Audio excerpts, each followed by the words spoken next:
darling, and mix me a martini. There's ice on the sideboard. Ah, it's been a wonderful evening. I wish it could go on forever. Goodbye, darling.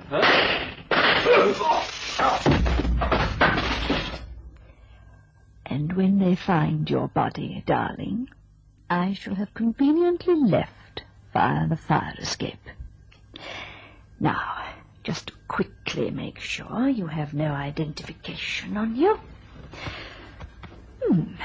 Just as well I looked.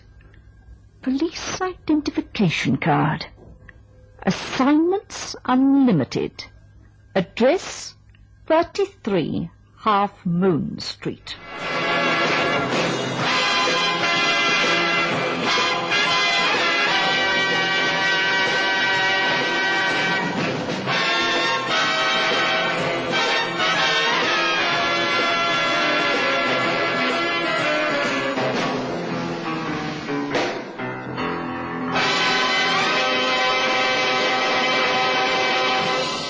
The girl in the Ascot hat.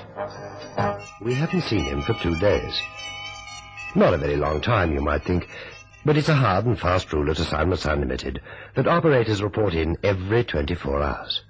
He hadn't been home, and his landlady confirmed that his bed had not been slept in. I asked Crash Carson to check his filing cabinet for a clue, because I knew he was on an assignment. It was ominous that Carson drew a blank. Chief, for a meticulous man, this file reads like a lovesick teenager. He's been tailing somebody for the past 6 weeks, a wayward husband. The wife employed him and paid weekly in cash, but listen to this. Previous docket detail destroyed. Nancy wishes to have the whole thing as secret as possible. I can surely grant her such a small request. Oh, but that's against the rules. When an operator starts calling a female client by a Christian name, rules usually fall by the wayside. You said he was tailing the husband. Well, look up his name, and, well, you've got hers. Yeah, that's right. And that makes her name Nancy X. Is that how he refers to the man? Listen, kept the tail on X today as usual. Same social round, but nothing incriminating. X is playing it cool, but he'll make a slip soon. I feel sure of it and hope so for Nancy's sake. Yeah, well, I've already checked on the fees. He's paid them in regularly every week. Yeah, I know. I checked, too. Every Saturday morning, except last Saturday morning. Did he report to the office on Friday, Chief? At 10 a.m. And nothing from him since? Not a word. Well, maybe he took off for a long weekend with this Nancy doll. Oh, he'd have reported first. He always has in the past. Chief, you're worried. Well, now I've seen the file, I am. You better ring the police, Carson, and report him missing.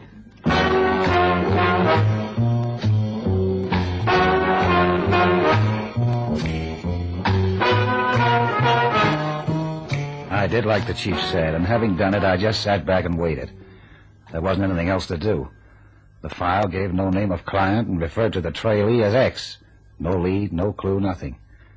It was the X that had me guessing, and I'm a dud at crossword puzzles. But it didn't take the cops long. They rang back in under an hour. Carson, Assignments Unlimited. Mr. Carson, we've found your missing employee. Oh, you have? That's dandy. I must ask you to come straight over and identify him. You mean you got him with you? Yes, sir. Okay, I'll be right over. Where are you speaking from? The city mortuary.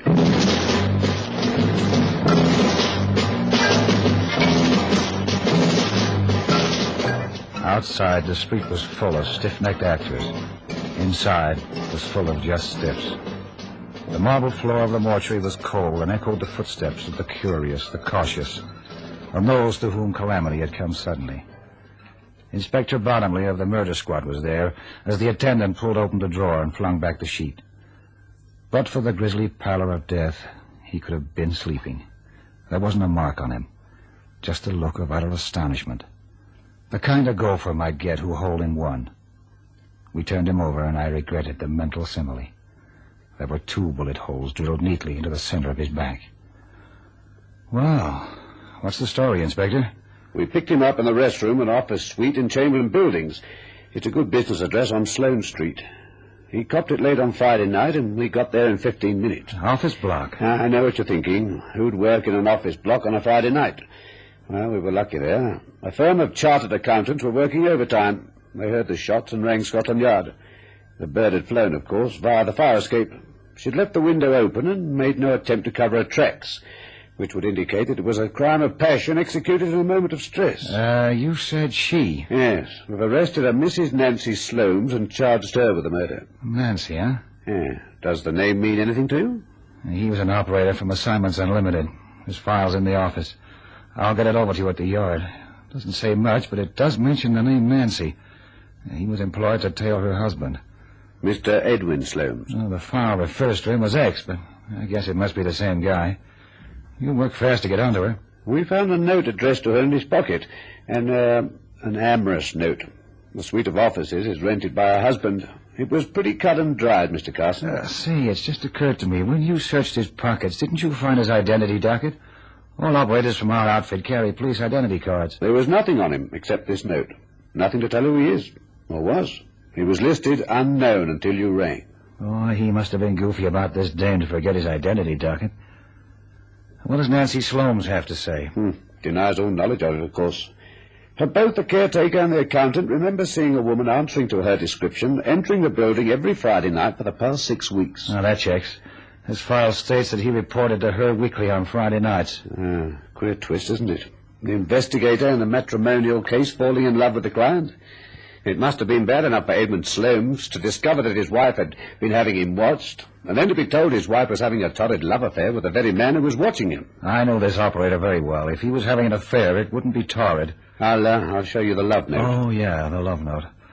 I suppose there's no chance for error, like the wife covering up for the outraged husband? No, none at all, I'm afraid. Yeah. Only he and this woman entered the office block on Friday night, and the husband, anyway, was at a party with friends until 3 on Saturday morning. I just asked.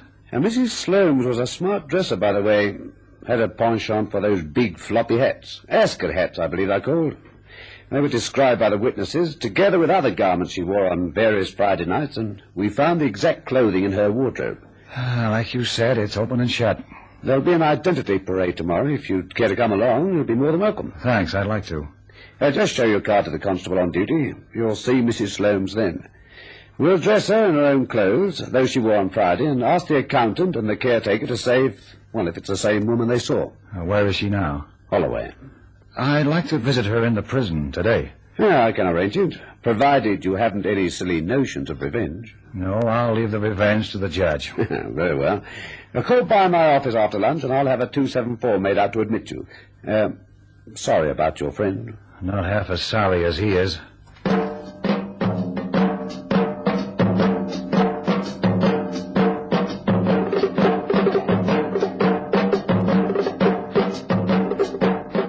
Holloway Prison is a grim monument of feminine folly. I'd been there before years ago, when the inmates shuffled aimlessly to and fro in the coarse-cloth uniform that was meant to exact penitence. But times have changed, and the accent today is on rehabilitation, so that floral dresses and a dash of lipstick has transformed the atmosphere into something resembling an all-women university campus. And that's one of the things the university does. Turns precocious adolescents into responsible citizens. I was shown to Mrs. Nancy Sloane's cell. There were curtains in the window, and a religious picture on the wall. Mrs. Sloanes was on her feet to greet me. I mention that because I saw her through the bars before we went in, and she was standing on her head in the middle of the cell. I thought that maybe also she was crazy, but when she looked at me, I knew that she was very sane and also very beautiful. Matron said you were coming. Mr. Carson, isn't it? Yes. You're Nancy Sloanes? I am. You always stand on your head like that? Not always. Just half an hour every day. I'm a yoga. Oh, yeah, I've heard of that. Please sit down on the chair. I'll use the bed. Thank you. Matron said you're a friend of that unfortunate man. Well, that's right, and now that I've seen you, I realize just how unfortunate he was.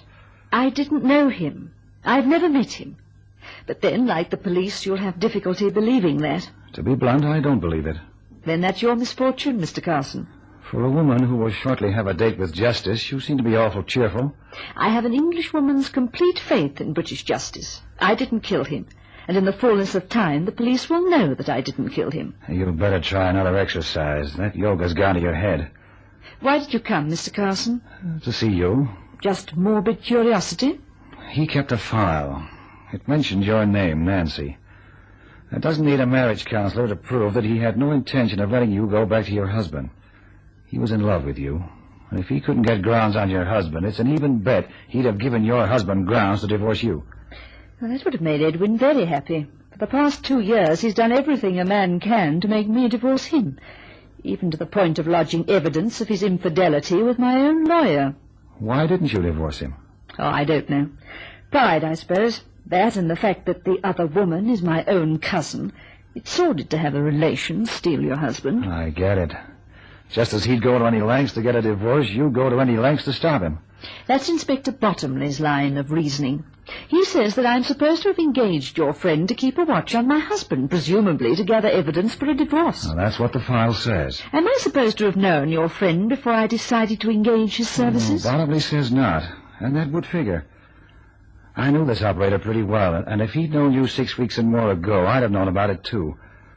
You wouldn't be an easy person to forget, Mrs. Sloanes. Thank you. Well, then, since my lawyer has all the evidence I could possibly want for a divorce, it seems rather pointless to engage your friend to discover more. Now, the report on file shows your husband to be blameless over the past 6 weeks. Then if you'll forgive me for saying, your friend was either grossly incompetent, a fool, or was engaged for some quite different purpose. He was a meticulous guy. He wouldn't fabricate a story in his file. What did you say the name of your lawyers was? I didn't, but they're Castlemere and Brown at Lincoln's Inn. Mr. Castlemere himself handles all my affairs. Why do you ask? Would you mind if I did a little investigating of my own? I'd welcome it. But I ask again, why? There's something screwy about this case. You're just too beautiful. Maybe that's it. Given the slightest encouragement, any man would fall in love with you. That much I can understand. But I just don't see you shooting anyone in the back. It's very flattering.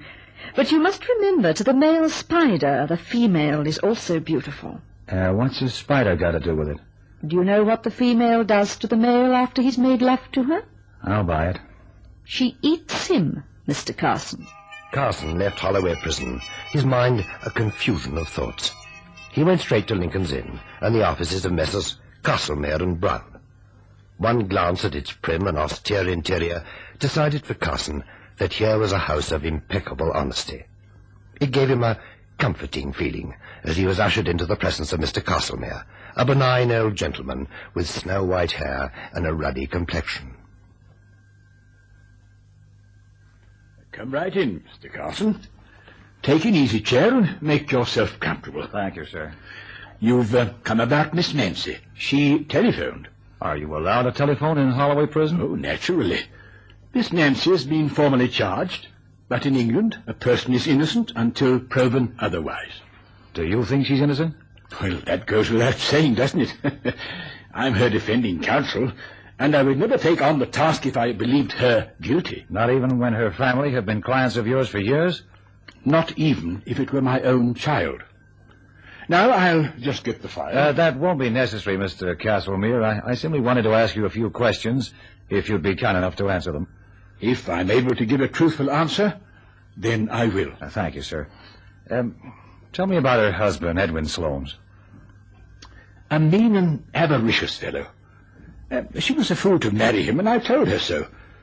But he has a great deal of charm for the opposite sex, and I fear he turned the poor girl's head. He never loved her, of course.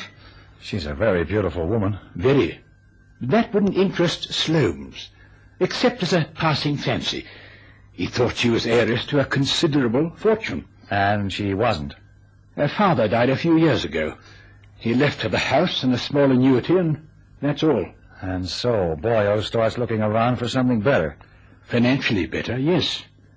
He's latched onto a Miss Nancy's cousin, an empty-headed, good-time society girl with a fat bank balance deposited by her indulgent father. I think you don't like her very much.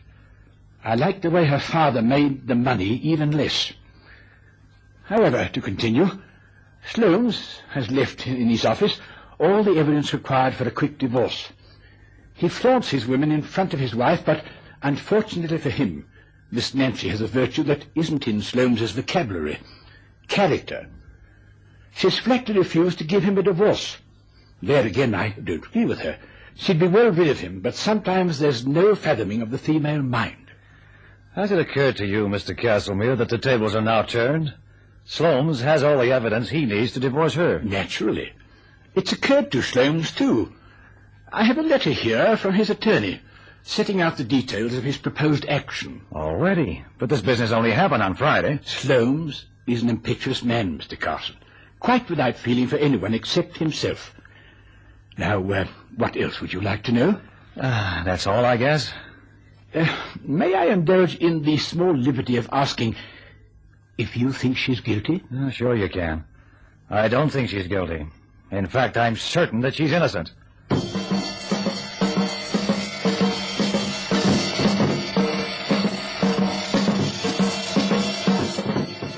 In the presence of that kindly old man, I would have been happy to agree that there was no evil at all in the world. But on the pavement as I walked home, the old doubts about Nancy Sloanes came creeping back, like that female spider webbing her way hungrily towards her mate. The following day, I arrived at Scotland Yard, produced my police card, and was shown into a small, drab room that housed a few deal chairs and a glassed-in stage. It was on this stage that I was soon to get my second look at Nancy Sloanes. She would parade in the dress and ascot hat that she allegedly wore on Friday night.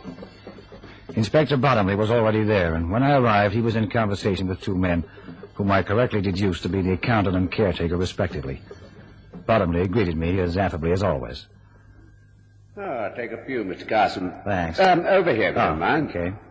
The law says I may not introduce you to the witnesses until the parade is over. Think I might influence them? We take no chances. The accused is innocent until proved guilty. It seems I've heard that before. Is Nancy here? Nancy? Mrs. Sloanes. Oh, I know who you mean. I was just surprised at the use of her Christian name. After all, you've only met her once, haven't you? Yes, and don't lay it on. It was a slip of the tongue. You've been thinking a lot about her, haven't you? But then she's a most attractive woman. Physically, that is. What's that supposed to mean? I'll be frank with you, Carson. I expect this identity parade to be no more than a formality. They'll both swear it was her in the office block on Friday. That's what I think. What does she say she was doing every Friday night for the past 6 weeks? Practicing yoga in private at home. The servants, they must have seen her. No, you really have got it bad. There are no servants. Her allowance doesn't run to it. Yeah, I heard that too. Right, shall we begin? Okay, sure. All right, Constable. Bring them on.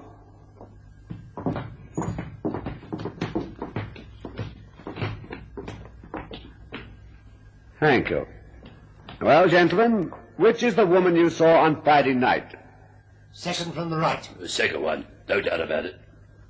Sorry, Carson.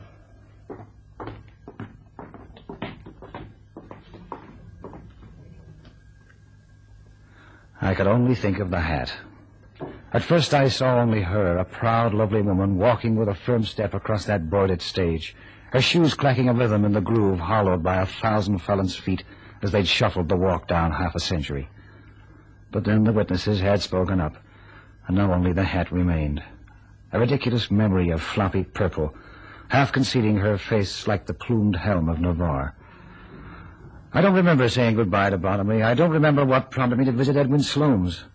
But there I was in his Hartford house talking to him, hating him, and knowing all the time that my hate was illogical. You wasted no time in presenting your case to attorney. Are you being impertinent? I guess I was at that. I apologize. The man was my friend. Somehow you never think it can happen to a friend. I guess I mixed up some. I can understand. It's been a tragedy for me. To be spied on is bad enough. To be cuckolded is the last humiliation. She might pay for it with her life. You may think me callous, but I can shed no tears for her. The inspector showed me the little love note in that fellow's pocket. She's a beautiful woman. What excuse is that? Anyway, her cousin is just as beautiful, and we're leaving tomorrow for Bournemouth for a few days to forget. And if you're wondering about my scruples, forget it. After that note they found on the body of your friend, there can be no doubt about the kind of woman she was. Not only the note. I handed over his work file to the police. There's a wealth of detail in that. They sure whipped it up every Friday night for the past 6 weeks. That's a lie. But you know it's the truth. Nothing went on between them in my offices, and if you say otherwise, you're a liar. All right, take it easy, Sloanes. What does the venue matter? Nothing happened in my offices on those Friday nights, I tell you. Now, please get out of my house and don't ever come here again. He glowered at me like a man demented, his face mottled with boiling anger. He accepted an unfaithful wife, but not on his office premises. That didn't add up. He tried everything to get rid of his wife. How could he be even remotely jealous? Everything? The words sprung out like a scarlet billboard. Everything except one thing. I recoiled in horror at the thought. But I knew in my heart that what I was thinking was the ghastly truth. My mind chased back over our conversation, unscrambling the jumble of words. He'd said, Nothing went on between them in my offices. And if you say otherwise, you're a liar. That could mean only one thing. He was jealous of whoever was in that room Friday nights. And he wasn't jealous of his wife. He hated her. What else was it he said? Her cousin is just as beautiful. And we're leaving tomorrow for Bournemouth for a few days to forget. A few days. For a few days the house would be empty. It was my only chance. Her only chance. From a nearby thicket, I watched them leave. I entered the house at midnight. After 2 hours searching, I found it. Charred embers in the combustion stove were proof that most of the clothing had already been destroyed. But this was intact, perfect as the day it was made. A great, floppy, purple creation that any milliner would tell you was an Ascot hat.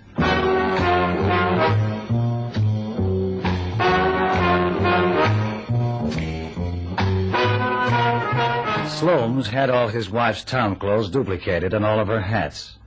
He used a different dressmaker and milliner, both of whom were able to testify at his trial. Nancy Sloane's cousin was very much like her in exactly the same build. It was she who engaged the operator from Assignments Unlimited using the name Nancy Sloane's. It was she who attended those Friday night meetings at the offices, dressed in the same clothes and the same big, floppy hats that her cousin Nancy wore. Both knew that the caretaker had never met the real Mrs. Sloane's, and that on an identity parade he would swear that it was the real Mrs. Sloane's he'd seen. The Ascot hat that half concealed her face clinched it. And it very nearly worked, too, except that the man she engaged really fell in love with her. It must have been interesting watching him, knowing that she was eventually going to kill him, just like the female spider. He loved her, but she murdered him in cold blood. You know, it's a terrible story, Carson. Will Nancy Sloane's now see the judge about a divorce? She doesn't need to now, Chief. Justice will do it for free.